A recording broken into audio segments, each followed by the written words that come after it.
you have been writing our story for a very, very long time. The key to the old house felt too heavy in my hand, a cold iron tooth. My great-aunt's lawyer had mailed it to me. The letter said she left me the place, a crumbling Victorian on a forgotten stretch of coast. I saw the photos online, peeling paint, a widow's walk, windows like blind eyes. It was the perfect place to get away, to finally write something that mattered. The first thing I noticed was the salt. It crusted the window panes.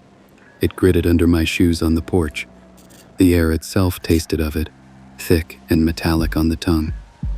The house groaned as I pushed the door open, a long, low sound like a beast waking from a deep sleep. Inside, the light was the color of weak tea. Dust motes danced in the slanted rays from the filthy windows. The furniture was shrouded in white sheets. They sagged like the ghosts of larger, softer things. I dropped my bag on the floor. The sound was swallowed by the silence. I found my way to the main room. A large picture window looked out over the churning gray sea. The view was a living painting, all moody blues and bruised purples. I decided to set up my typewriter right there. That first night, the wind started. It wasn't a normal wind. It didn't howl or shriek. It whispered. It slid through cracks I couldn't see. It sounded like hissing, like someone shushing a child. I pulled the blankets over my head. The fabric smelled of damp and age. The next morning, I sat at the typewriter. The blank page was a white desert. My fingers were stiff. Nothing came. I stared out at the sea. The waves rolled in, one after another. They were hypnotic. Their rhythm was the only sound. That's when I saw it. A flicker of movement in the glass of the window. Not outside, but in the reflection. A shape behind me, in the dark room. I spun around. Nothing. Just the sheet-draped chairs and the long shadows. My heart was a trapped bird in my chest. I told myself it was a trick of the light, the loneliness of the place. I went back to my page.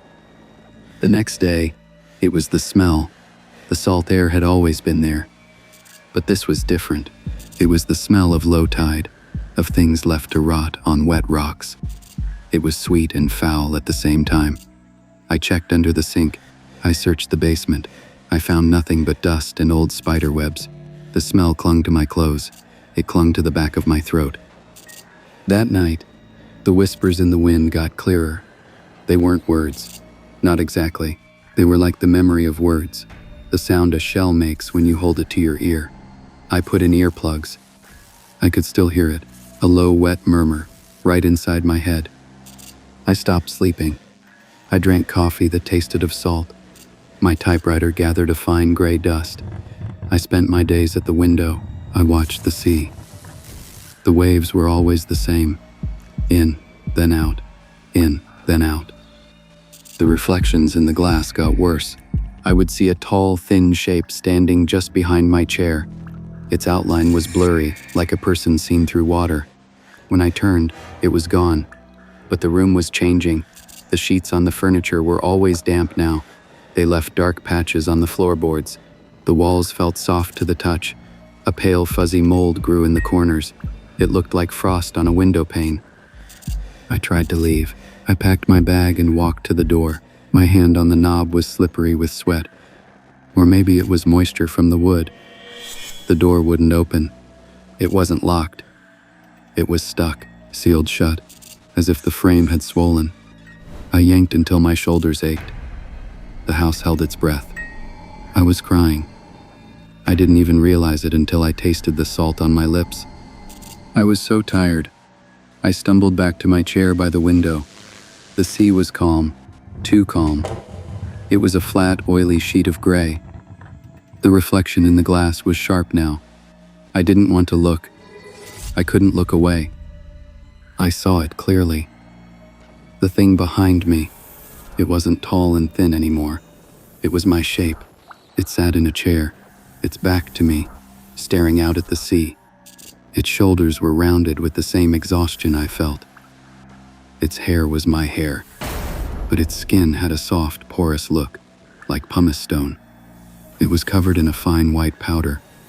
Salt. It was typing. Its fingers, pale and bloated, moved over a keyboard I couldn't see.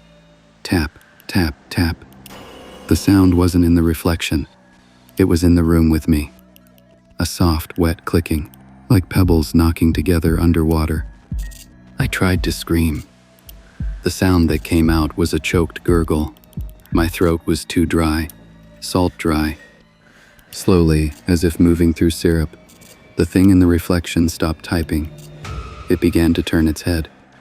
It was going to look at me. I didn't want to see its face. I squeezed my eyes shut. I could still hear the clicking. Closer now. I forced my eyes open.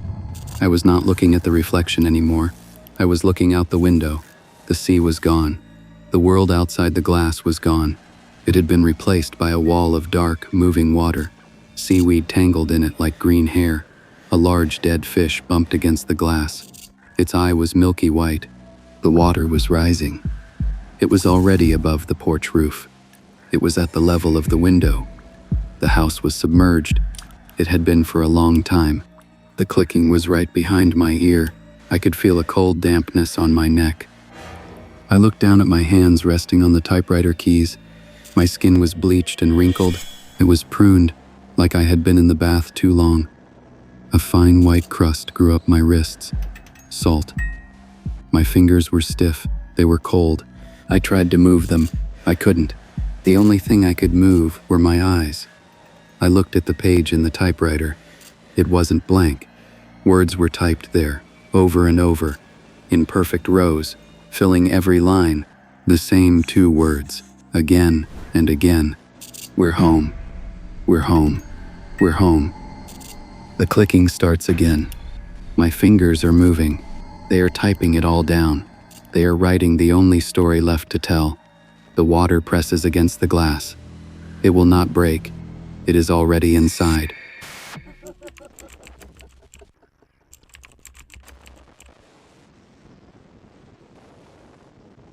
Do you see now? The poor thing believed it was a writer. It thought it was seeking a view. It never understood it was the final sentence being written. It feared the salt, the damp, the thing in the glass. A small fear. The true horror is the page.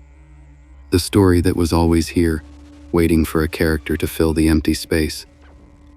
You feel so sure this is your story, don't you? That you are the one holding the book.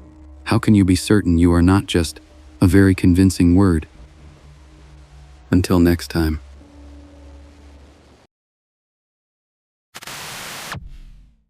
I'm not done with you yet.